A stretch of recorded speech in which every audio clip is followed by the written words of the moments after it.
বছরে ফরিদগঞ্জ পৌরসভার প্রস্তাবিত বাজেটের পরিমাণ হচ্ছে 60,68,43,110 টাকা। এই বাজেট আমাদের ফরিদগঞ্জ পৌরসভার উন্নয়নের খাতে ব্যবহৃত হবে। এখানে রাস্তাঘাট নির্মাণ, ড্রেন নির্মাণ, রাস্তা মেরামত, গার্ডওয়াল নির্মাণ থেকে শুরু করে নীতিমালা অনুযায়ী প্রত্যেক খাতে খাতে আমাদের এখানে বরাদ্দ নির্ধারণ করা হয়েছে এবং সেই অনুযায়ী আমরা আশা করি 2025-26 অর্থ বছরে আমরা যদি এই উন্নয়নমূলক কাজগুলো করতে পারি তাহলে ফরিদগঞ্জ পৌরসভার অভূতপূর্ব উন্নয়ন সাধিত হবে।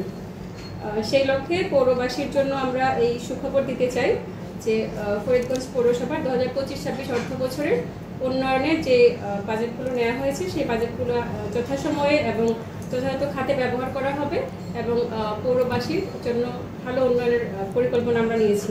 ধন্যবাদ। 30 লক্ষ টাকা বাস স্ট্যান্ডে যারা 30 লক্ষ টাকা, এছাড়া অন্যান্য যে খাতগুলো আছে পৌরসভার, যেমন বিভিন্ন সার্টিফিকেট ইস্যু করি আমরা, দরপত্র, শিডিউল বিক্রয়, এইসব খাত থেকে সর্বমোটে আমাদের, এছাড়া একটা আমাদের বরাদ্দ আসে বেতন সহায়তা বাবদ সরকারের পক্ষ থেকে, ওখানে আমাদের 10 লক্ষ টাকা ধরা আছে।